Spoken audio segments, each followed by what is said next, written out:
বেও ধ্বংসযজ্ঞের খবর মিলেছে।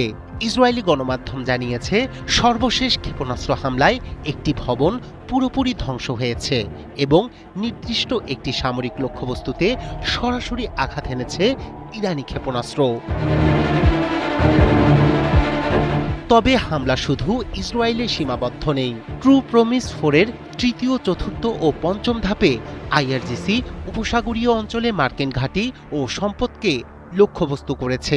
কুয়েতের আবদুল্লাহ আল মুবারক বিমান ঘাঁটিতে 4টি ব্যালিস্টিক ক্ষেপণাস্ত্র নিক্ষেপ এবং 12টি ড্রোন হামলার দাবি করেছে তারা। এতে ঘাটের গুরুত্বপূর্ণ অবকাঠামো ধ্বংস হয়েছে বলেও জানানো হয়েছে। ইরাকের হারির ঘাঁটি, যেখানে মার্কিন বিশেষ বাহিনী অবস্থান করছিল, সেখানেও হামলার কথা বলেছে আইআরজিসি। সৌদি আরবের প্রিন্স সুলতান বিমান ঘাঁটিতেও ক্ষেপণাস্ত্র ও ড্রোন হামলা চালানো হয়েছে বলে দাবি ইরানের।